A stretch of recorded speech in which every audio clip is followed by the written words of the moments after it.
Welcome to another edition of Coffee with the Goose, where we talk about things that are, remember, interesting, fascinating, irritating. You know, we like to hit on all three of them, especially the irritating part. That's just my nature.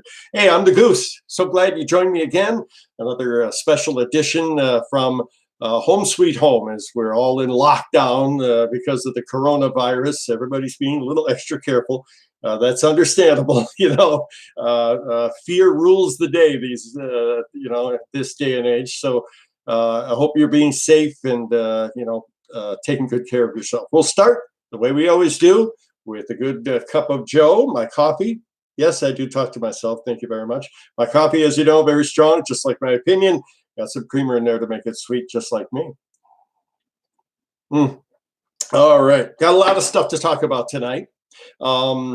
We're going to start with some breaking news that the communist guerrillas in the Philippines, which I understand is not the Abu Sayyaf, the communist guerrillas who've been fighting the government for eons, have agreed to a ceasefire. They've been negotiating not only with President Duterte, but also the UN to hopefully bring an end to this violence that's been plaguing the Philippines for many, many years. They have agreed to halt the fighting as the Philippines and the rest of us fight the horrible coronavirus. The New People Army guerrillas have been ordered to stop assaults from Thursday to April 15th. That's according to the Communist Party of the Philippines.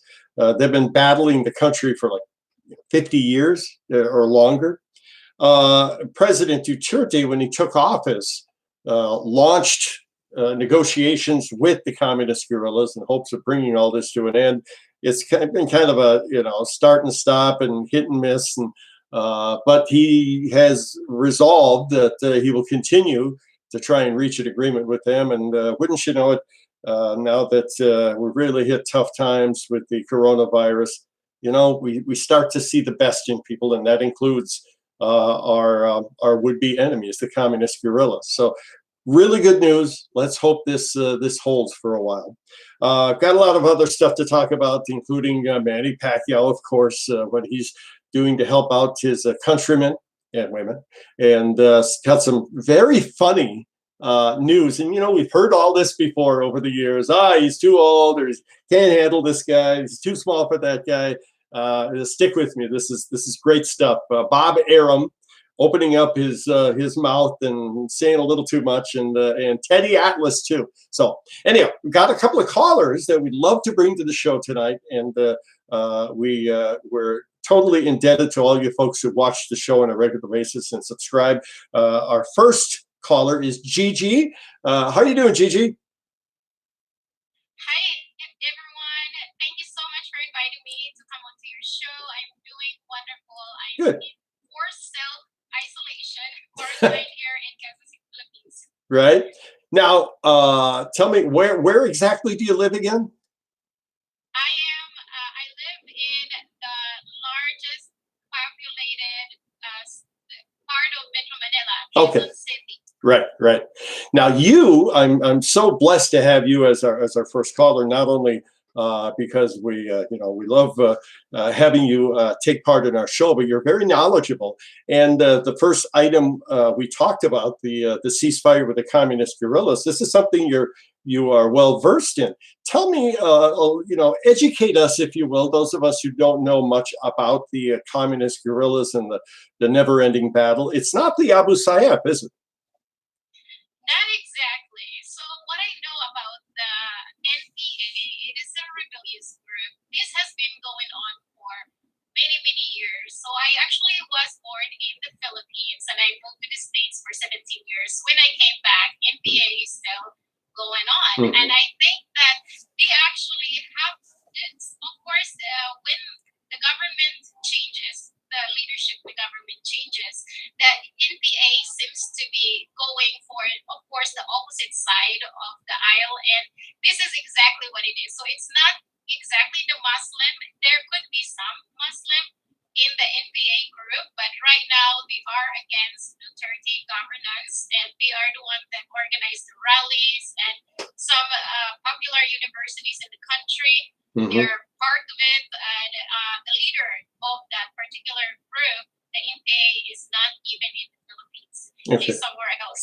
Right. And right. so, and a few days ago, I heard about the Philippine president was ambushed. And so he came into the rally and spoke to these people and said, listen, who is going to save you guys if I'm not here anymore? I'm the one that's advocating to change, to talk to you. So if you kill me, no one is going to talk to you anymore in the government unless your leaders are the one that's going to replace him.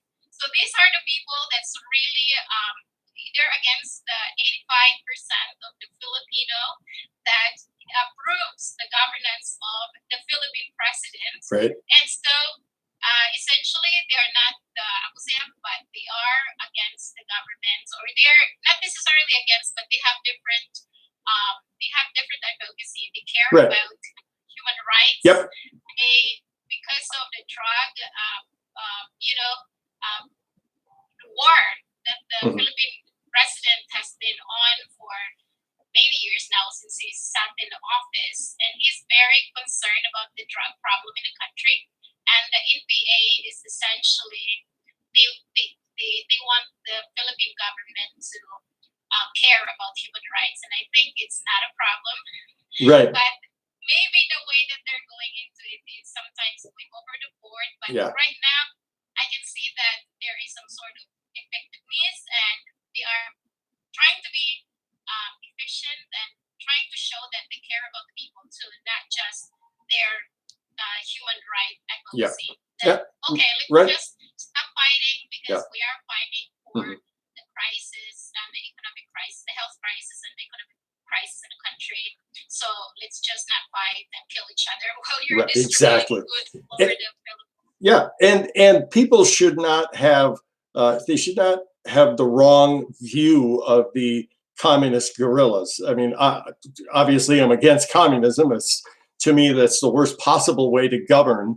I'm all for open governance, free speech, freedom to vote, to elect your representatives and vote them out too if they don't do a good job.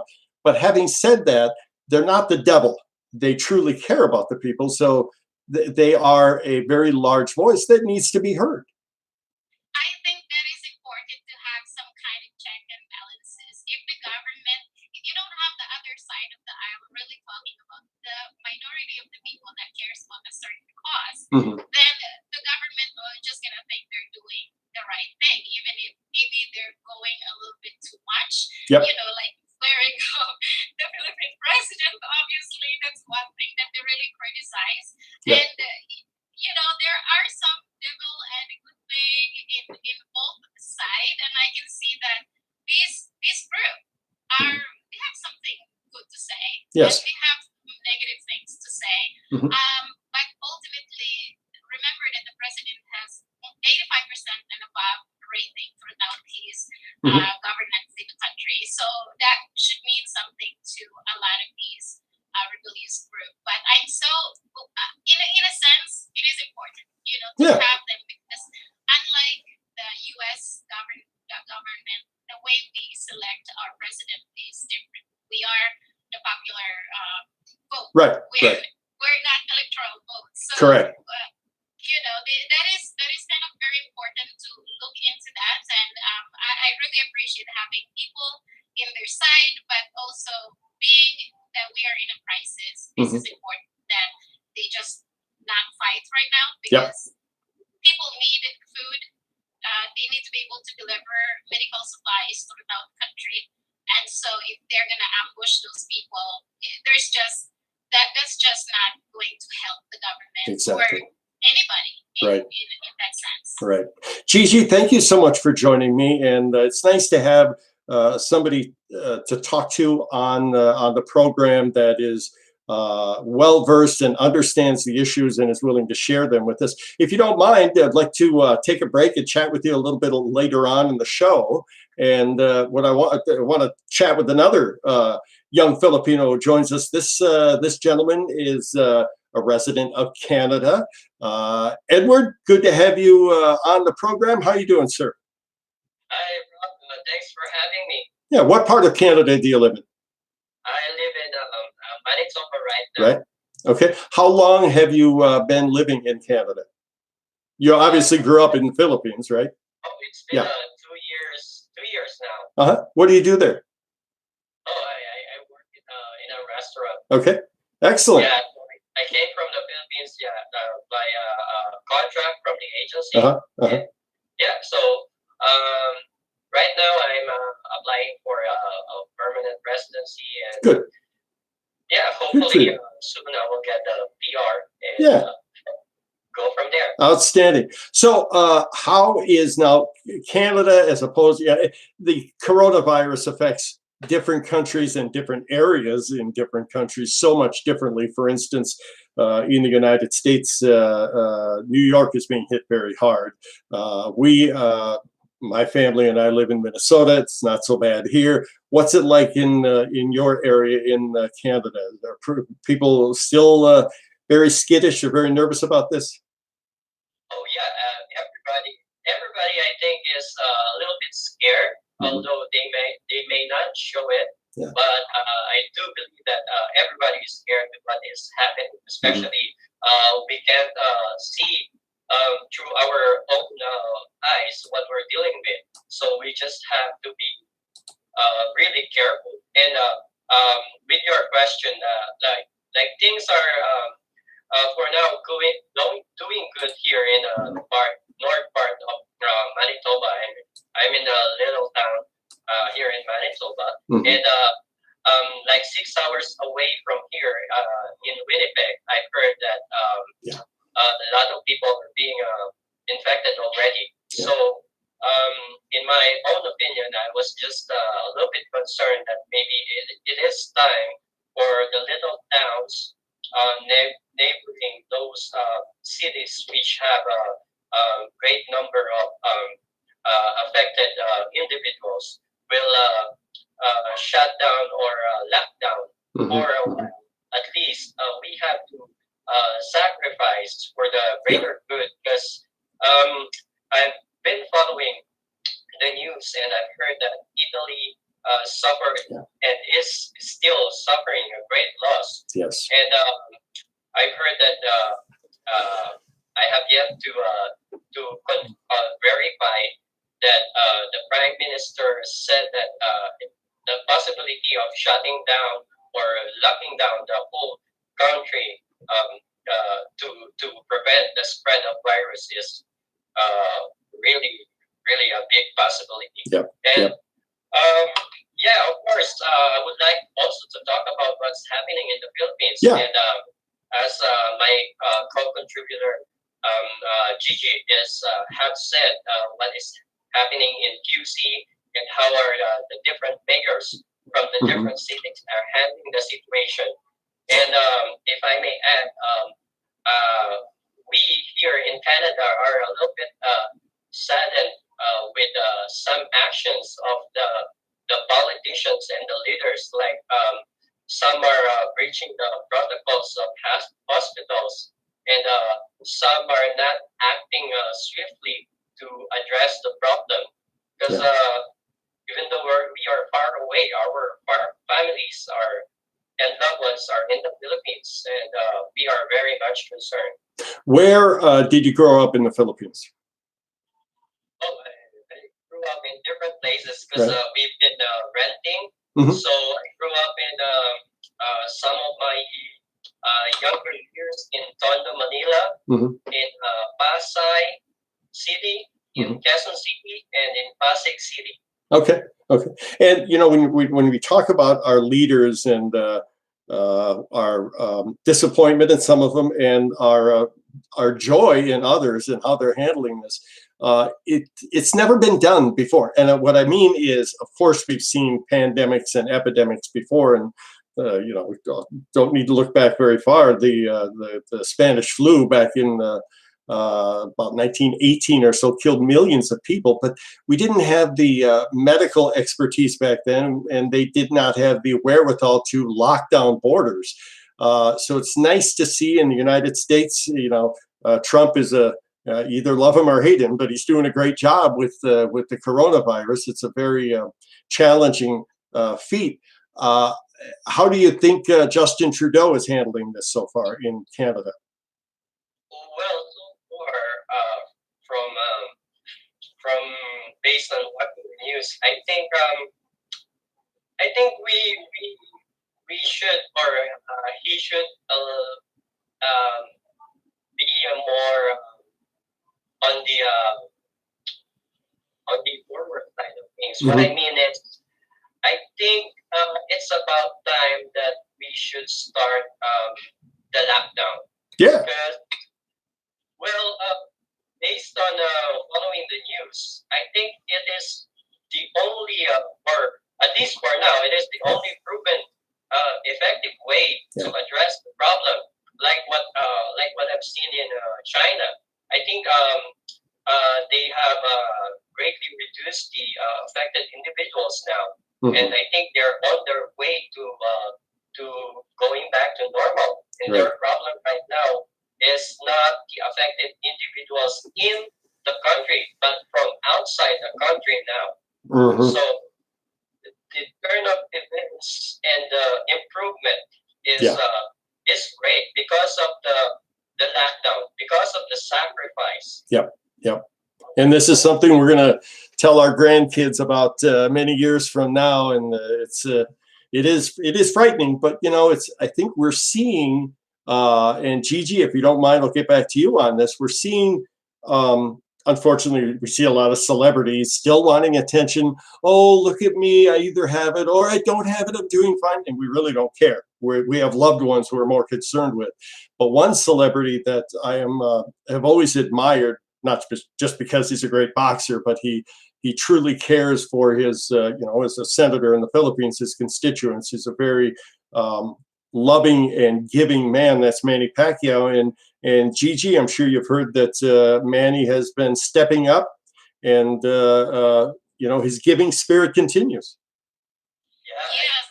So, is it my turn? Yes, go ahead. Sure. Yes. Yeah. So, if you guys are actually following my YouTube channel, you've seen that I did several reaction videos of Manny Pacquiao, and one of my video for his last fight with Thorman actually got almost 1 million views, so I was really excited about that. But I have been following his career. I know everything pretty much about him. I just don't know. I'm obsessed with the man because of all the work that he's doing in our community. Him serving our Senate and actually doing all the work that he can to help out our community. All the Filipino people are very much aware of all his work, and he's not a traditional politician. Right. He's the guy that is willing to be in the front line for the people. He's giving his personal financial assistance to everyone, even before he became a public servant, essentially. So with this particular situation with the COVID-19, he talked to the people in the Congress, and I think his speech was very much appreciated by people. He just really kind of relate to what he's saying, because he talked about the line in the movies where he used to see the leaders need to be in the front row and actually fighting for the people. You can't be behind people. If you're a leader, you have to be in the front line and not worry about dying. I'm sure he cares about his life, but he is such a fighter, and he represents strength in leadership in the government, and we really appreciate that. And he did a lot of contribution to the frontliners, like the medical field, the doctors, the nurses. He also gave masks and alcohol to the people in the police department, the army. So he's like spending a lot of his money. So I don't feel bad that they're paying him a lot of money when he fight. I think they should pay him more so he can help more people. And he's also partnering with Jack Ma, which is the Yep. founder of Alibaba, that he, Jack Ma provided donation to the U.S. and then I think he gave some to the Philippines as well. I'm not exactly sure about the figure, but I'm just familiar that he did do. Maybe Rob knows more about the figure.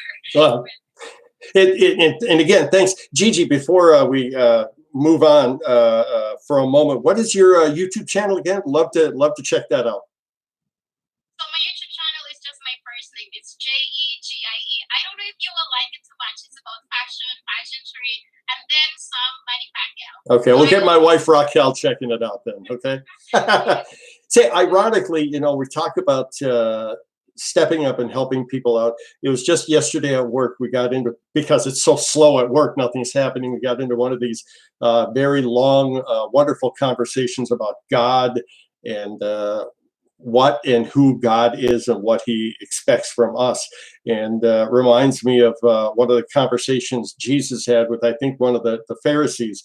He asked the Pharisee, what's the first commandment? And he said, well, love the Lord your God with all your heart and all your soul and with all your mind. And that's the first and greatest commandment. And then Jesus said, there's a second one that's just as important, and that is love your neighbor as yourself. And Edward, if you don't mind, I'd like to get your opinion on this.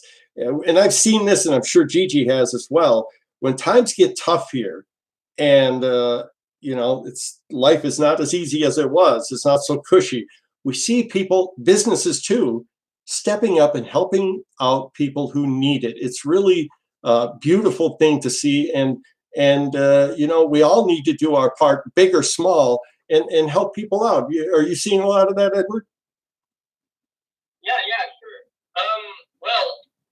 It's been happening now in the Philippines. Like people are helping out each other, and I've heard that some private car owners are giving free rides to the frontliners. And if I may add, I've also heard that there were some discriminations for the frontliners, that if they see a doctor or a nurse or someone who is working in the hospital, that people will not ride with them in a jeepney or in a taxi or in other modes of transportation, because they're afraid to be infected. Right. Well, my stand to that is, I think those people, they are very professional, and I do think that they will not put other people in harm's way. Right. Because the truth to that is there are some doctors, some nurses who have died already, and if they know that they are at risk for other people, they will not come in contact with them, even with their families. Well, they are sacrificing too much, and I think that they don't deserve the discrimination that some people are giving them. I think we should give them the respect. They are saving our lives and our families' lives. We should be thankful to them. Yeah, I agree. And I've been on the receiving end. I know years ago, and I won't get into details, but believe me, I know what it's like to be helpless and near death. And ironically, I don't remember my injuries, a traumatic brain injury years ago, but I do remember being in rehab, and wouldn't you know, all of my nurses were Filipino. I'm not making that. That makes sense. But it's people like that you really come to admire. They're giving of themselves. They're not.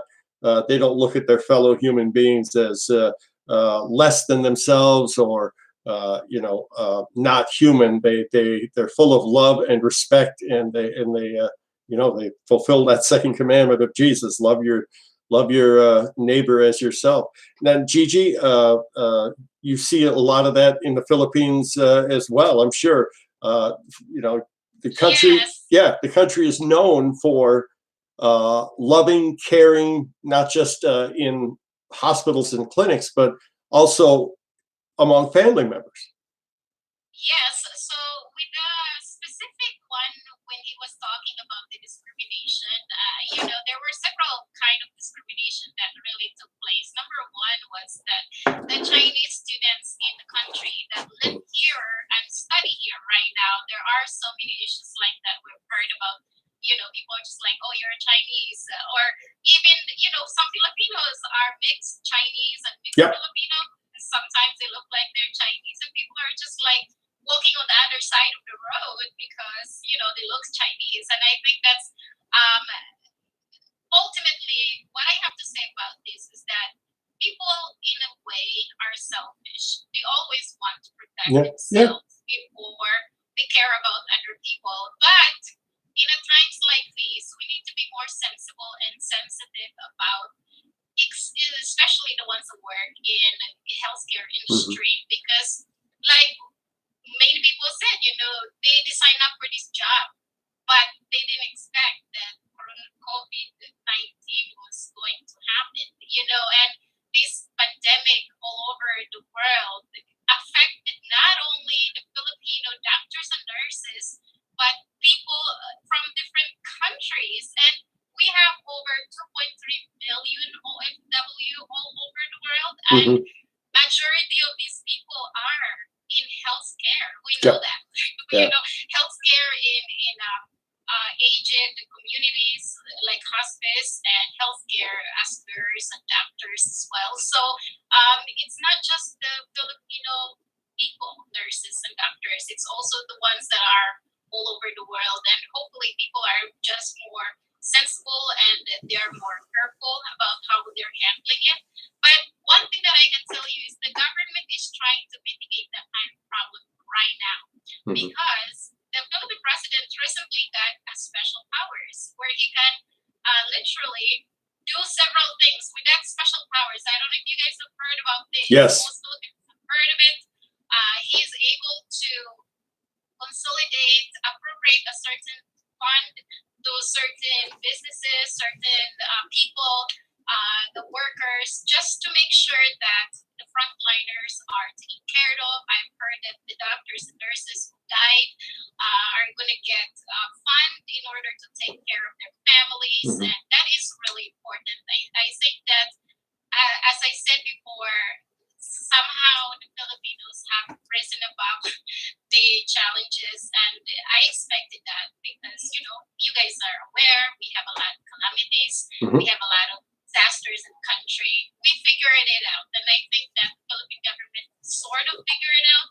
I'm very optimistic about what they're doing. You have to realize that the Philippines locked down the borders, locked down Metro Manila a lot sooner than the rest of the world. we were locked down about 8 days ago, right, or something like that, and the businesses shut down very quickly. And so they have some kind of infrastructure in place to help out, like the security guards in every mall. You guys have heard of it, that we have pretty much every place you go. There are security. Which is really funny to think. Back when I came back last year, I just recently returned to the Philippines last year in September, and I just realized, I'm like, what is a security guard doing everywhere? Like, what do you guys want? Every place you go, buildings, public building, private buildings, they have security guard. But you know what? That kind of prepared us for the lockdown, because they have this thermal scanner. They did that like 2-3 weeks ago. Basically, they have thermal scanner, and if you are on a certain temperature, you're not allowed to get in the building, which was really a good practice. And I have friends in the US, and I asked them, do you have this? And they're like, no, we don't. So we have that pretty much all over Metro Manila when you go to the malls. So it's you guys are well versed in responding to catastrophes, whether it be man-made or nature. And one of the first things I noticed first time I went to the Philippines is the security guards there they're big league. They don't play around. They're not there to play games. They're serious. And one quick note here, if you don't mind, another quote from the Bible. I'm sure you don't. When you look at those folks from China, let's not look at Chinese people the way we look at their government. That's two separate groups. They're brothers and sisters. Okay, let's treat them that way. And another quote from the Bible is, "Whoever does not love does not know God, because God is love." We should never forget that. Let's move on to boxing, because we get a lot of messages from other viewers. They want to hear the latest on Manny Pacquiao, and they got some, in my opinion, some hilarious stuff. Got a story here. Let's see. Let's start with Bob Arum. He used to be Pacquiao's promoter for Top Rank. Okay, and he's his cash cow now, of course, and has been for a couple of years.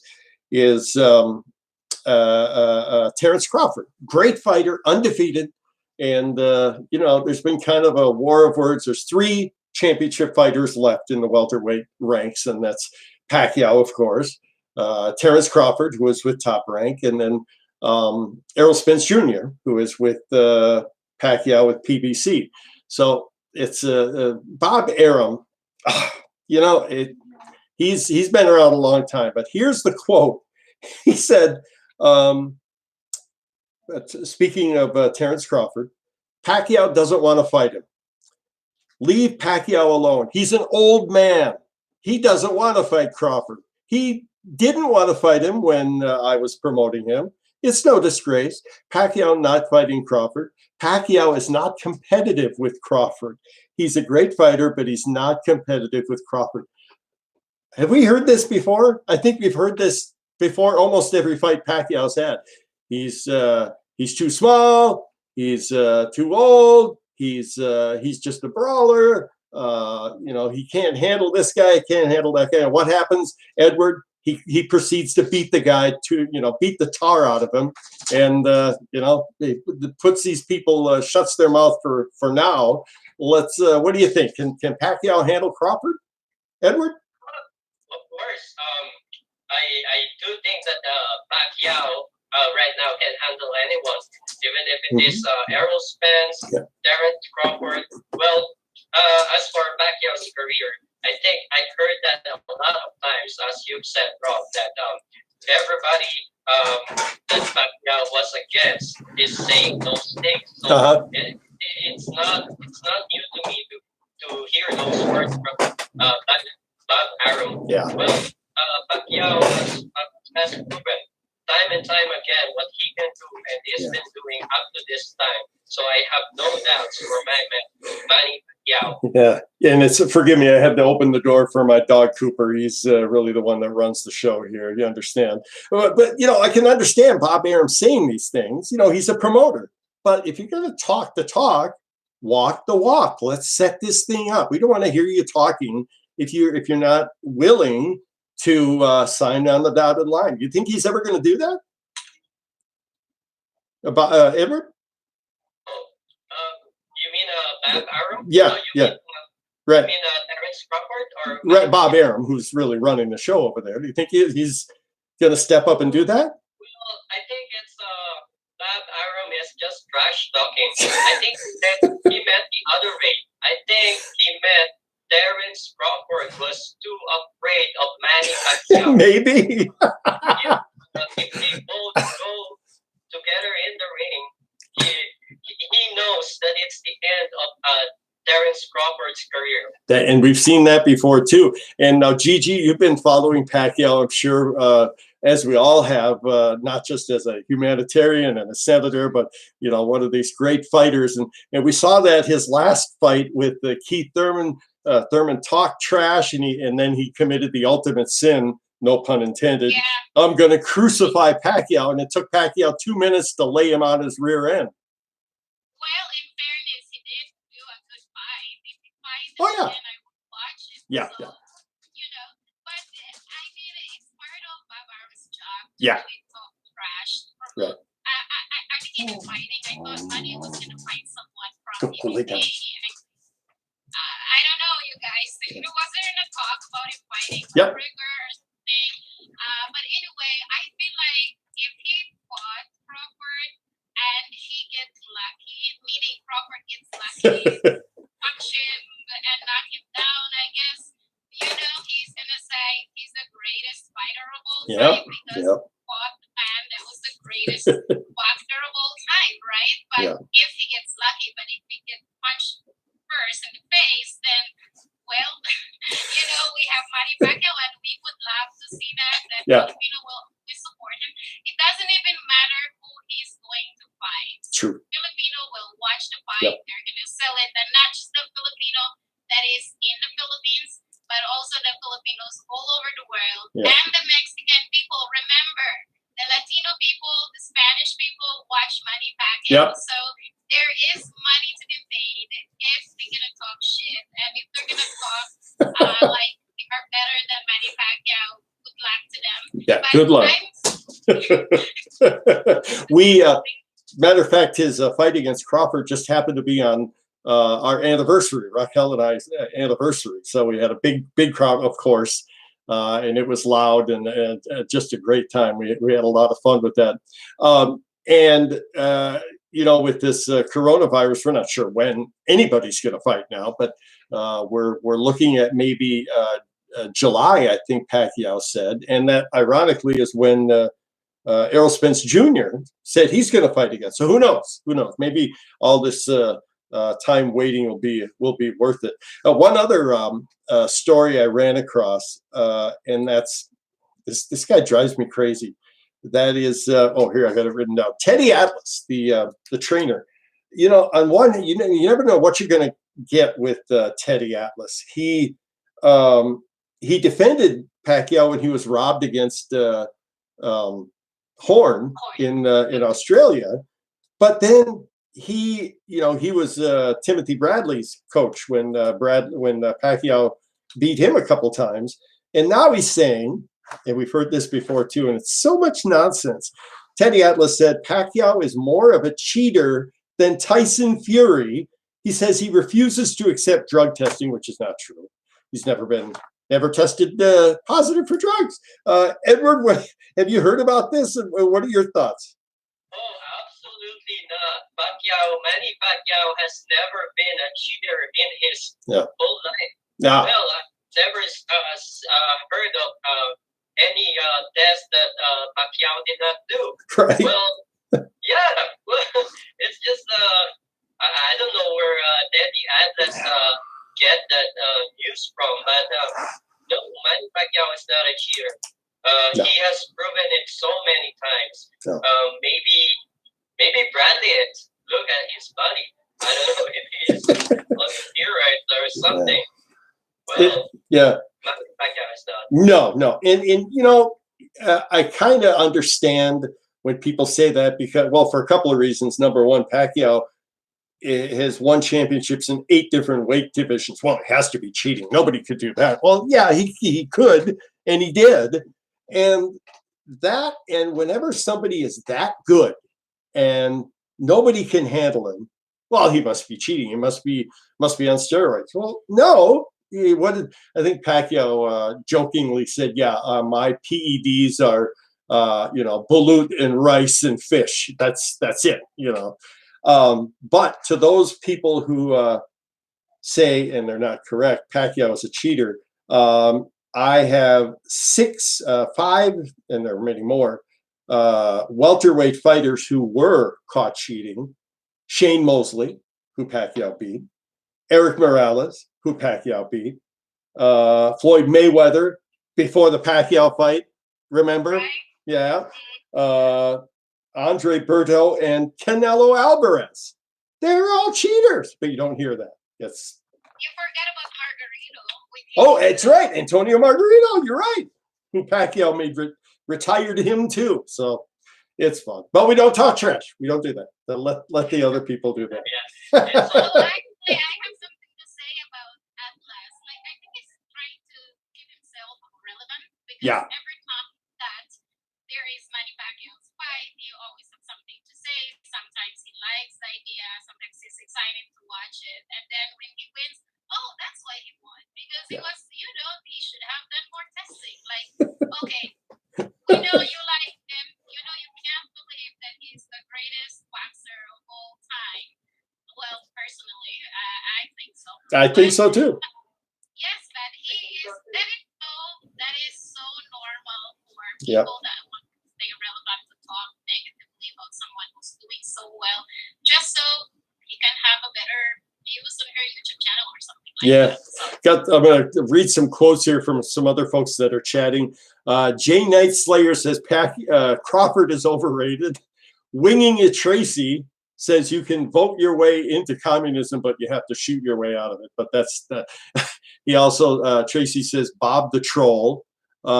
Nathan Flores quoting Thurman, T-Rex arm. Let's let's see. Bob Arum trying to protect Crawford. That's true, I think. Let's see. At a catchweight, that's another criticism. You can say he's won some of these titles at catchweight, but guess what? It takes two people to sign a contract. So I don't want to hear that. Let's talk about who he might fight next. Now, to me, there's maybe 5 people who are relevant. Okay, Mikey Garcia, who just won a bout, and he's only lost once, and that was to Errol Spence Jr. But he's only won one bout as a welterweight. I think Pacquiao would school him. Danny Garcia, who's a great fighter, he's only lost once. I don't think he wants to fight Pacquiao. Then you got Errol Spence Jr., and I'm not sure he's fully recovered from that car accident. You don't get bonked on the head, and I know all about being bonked on the head and be willing to trade punches with Pacquiao. You got Terrence Crawford. And then I think there's only one other fighter who is worthy of, these other guys are good, but there's only one other fighter who's worthy of fighting Pacquiao, and he's a lot like Pacquiao. He's he's a tough guy, and he's lovable, and that's Sean Porter. What do you think, Edward? Oh yeah, I totally agree with you, Rob. Sean Porter is a solid guy. I think I have my top 3 here, which is Errol Spence, Terrence Crawford, and Sean Porter, as you mentioned. Well, I want Pacquiao to face Terrence Crawford just to shut down the great. I forgot his name. And also Errol Spence when he's recovered, and also Sean Porter. I've seen some of his fights, and he's a solid guy. Yeah. Well, if this any one of these 3 goes toe to toe with Manny Pacquiao, I would love to see that. And I would also love to see Manny Pacquiao, but and Mikey Garcia, but I would love to see first Errol, Terrence, or Sean Porter. That'll be fun. How about you, Gigi? Who would you like to see him fight next? well, I am rooting for the new guys, so I kind of like, I don't know if they're in the same weight division, Ryan Garcia, and in a way, the Japanese monster. Oh. I mean, have you thought of those 2? In a way, the monster from Japan, or Ryan Garcia. Right. Yeah, it's funny how Pacquiao is 41 years old now, and most other boxers would have retired 5 years earlier. But not only is he still one of the best and still a champion, but and I'm not just saying this because I love Manny Pacquiao, but objectively, he is. I'm sorry. I just read a great quote from one of the folks. Bob's Place just gave me a great quote here. Bob Arum is the Joe Biden of boxing. I don't think that's a compliment, by the way. But Pacquiao is also feared. He is also, other boxers look at him and they're still afraid of him. He may not be the same Pacquiao he was 10 years ago, but he, one of the, and I know you guys, you followed him just like I have over the years. He's a different cat. It's so cool. Every time we see a Pacquiao fight, it's the same thing. He comes from the dressing room, his walk from the dressing room to the ring, smiles, giving each other high fives. He's just jovial and he's enjoying himself. He climbs into the ring. The smile's gone. He's a monster. And that guy he's about to fight, who's been talking trash about him, looks at him across the ring and goes, "Uh-oh, what have I got myself into?" Have you guys noticed that, Gigi? Have you seen that? Yes, yes. I think that when he walks into the ring, he's kind of like embracing all these Yeah. accolades and the claps and all the music. He's just so grateful to be there, as Right. if he didn't earn that title. I mean, everybody loves him. I'm sorry, but maybe except the Mayweather people, but you know what I'm saying. Everybody loves him. He really enjoys being in that a superstar, rock star kind of status. But then when he gets into the ring, he's like, okay, now let me make him pay for the shit he's talking about. Now, Edward, have you seen the movie? Is it Kid Kalafu? Have you seen that? Kid Kulafu. Oh, Yeah. I've heard about that, but I haven't seen Oh. it. Well, I've seen some movie from Manny Pacquiao, the previous ones. I think it's a small, short documentary about him, about his life. Well, yeah, for sure, I will watch that movie about him. For those people who don't know what Manny Pacquiao is about, watch Kid Kalafu, and you'll understand then where he comes from. He comes, most great fighters. Hey, Cammy, come say hi. Hey, Princess Cammy is here. Where are you? Hey, there she is. Say hi. Okay, see ya. He, like most great fighters, he was raised in a very poor neighborhood, but with him, it was even more. His dad left. There's gunfire in his front yard. He's on the ground dodging bullets. He's raising money, selling cans, for his family.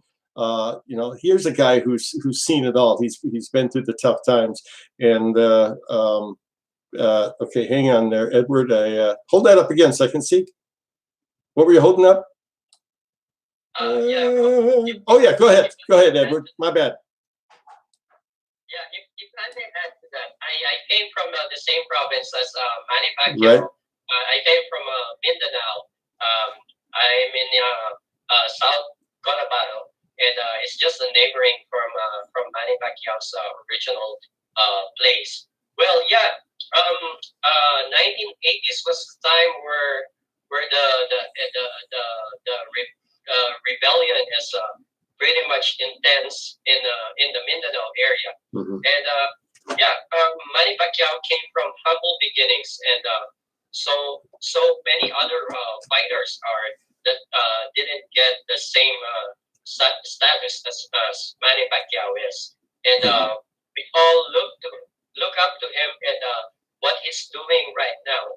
Well, I would just like also, if I may, thank also Mr. Senator Manny Pacquiao for what he's doing to our country in the Philippines. He has been donating buses. He has been donating money, and he is also incorporating his friends from overseas, like Jackma, which Miss Gigi has mentioned, and he's doing so many things. And I hope this what Manny Pacquiao is doing right now. I think other leaders in the Philippines will also take that as a standard for what a real serviceman is. Right. And it's like doing a service to the people with all your heart and with all your capabilities. And I mean, it's about time that we stop all the accusations from different parties, different political. If they're not in ally with those politicians, that they will go against each other. I think it's about time to stop that. I think it's about time to help each other, because we will see no progress in the Philippines if we don't help each other. And I hope that the practice of some politicians, like printing their names in every corner of the city, in every plastic bags that they hand out to the people, the relief goods or the help that they give to the people, which originally came from the taxpayers of the people also. So technically, that's the people's money. I hope they Yeah. stop putting their names on it. Yeah. Because to me, it's a bad practice. I agree. I agree. Well said, Edward. Thank you. And Gigi, would you like to add to that? Well, I have to first is that whatever Manny Pacquiao is showing to the world, not just in the Philippines actually. I mean, he transcended that kind of um, persona, as a boxer, an athlete, and then he graduated from, he got his diploma. Yep, that's right. Because he was interviewed by one of an anchor here in the Philippines, and she was looking down at him for saying that, do you really think that to be a president you have to have a degree, but you don't have a degree? She was saying something like this, very condescending. Wow. And so a few years after that, he actually got his degree. I think it's political science or something. And then, he's just showing that whatever is so inspiring to people, not just because he came from a very humble beginning, and then he became a superstar in his own rights without the drugs. Like, you guys can stop talking about him taking drugs because it's all his effort and his hard work and dedication to become the best. And then he became a politician, and it's just him not contributing to the Philippines, to the Filipino people, and even the people that he works with, the training partners who he gave money to buy his house or something like that, to the people in California that he helps out during Thanksgiving. This isn't just about him loving Filipino people, but people in general, how he cares about the children when he sign autograph for people. He stand there for hours just so he can sign autograph and take pictures with people, and he's always kind that way. It shows to people that, number one, Filipinos are friendly. I'm friendly. I'm sure everyone is friendly. Number two, that it is so inspiring, and a lot of Filipinos leave this country to have a better life, and maybe they can come back and give back to the community. But good thing that Manny Pacquiao didn't have to do that. And I'm glad that the American people, the Western people, the Southern the South American people ended up loving him and ended up watching his boxing, because the money that he paid towards his career is used for the good. Exactly. And he truly deserved it. And I think that it is such an inspiring, but let's get back to boxing, because I am really interested in about whether or not, number one, whether or not you guys think that Manny would have what is the chance of him winning against Terence Crawford or Errol Spence? Right. And number two is, how is this pandemic affecting the economy in sports in general? Because truly, I mean, there has to be something that we can do. I mean, every industry is completely affected with this pandemic. But then you guys that are in sports, broadcasting, even the bloggers and all that, the livelihood is affected because there isn't much going on. So how are you guys feeling about this? And the fans, wouldn't it be nice if there is boxing right now while we're staying at home? We don't have to go to work. Like everyday boxing or everyday MMA, maybe virtually or something like that. Something like that where Manny Pacquiao and Terence Crawford just go in the ring and they're their referee, just the referee, the judges, and Manny Pacquiao, and then we can watch the show virtually instead of having to go there to the arena. I mean, maybe long term, in the future, I don't know, but this has really affected the livelihood of a lot of people. And we're talking about millions. We're talking about millions of people that works in the arena and stuff. So that is very concerning, but hopefully, what do you guys think about that? Well, let's enjoy him while we have him. He's a true he's a legend. And for those people who look at us and say, "Oh, you're you're praising this guy like he's perfect, and we know, of course, he's not perfect. He had his rough times, like all of us do. When he became a multimillionaire, he played around a little too much, and he's the first one to admit it. And he had his quote unquote come to Jesus moment. I think it was 2012, and he knows now that he's been put in this position. What do they say that? To those, as far as God is concerned, to those who have much, much is expected, and he's really stepping up to the plate. It's a beautiful thing to see. We're kind of running out of time, so I want to first of all say thank you to both of you. What a joy it is to have viewers join me on the show, especially you two who are so knowledgeable and such nice people. I really appreciate it. Edward, thank you so much.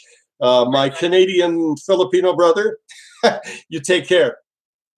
You take care too. All And right. all the Filipino in the Philippines and all over the world. All right. And Gigi, you as well. Thank you so much for joining me, and look forward to chatting with you again in the future. Take care. Thank you. Bye, guys. All right. Just a few minutes left. Just want to take another moment to thank all of you guys for watching. You've stuck with me and my producer Jude for about a year and a half now, and we're just so happy. We're having so much fun, even through the tough times that we're going through now.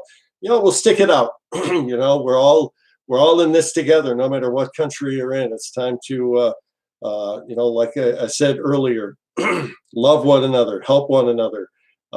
It's beautiful to see people doing that now, and hopefully that'll continue. And you know what? The end of this crisis is just around the corner. Spring is here now. The warmer weather is coming.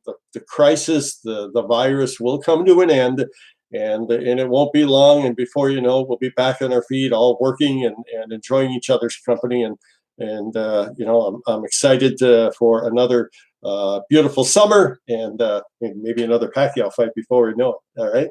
Thanks again for watching. Thank you, all of you subscribers. We're over 44,000 now. You guys are great. Thank you, thank you, thank you. And we'll have another show very soon. All right. That's it for this edition of Coffee with the Goose. You guys take care now.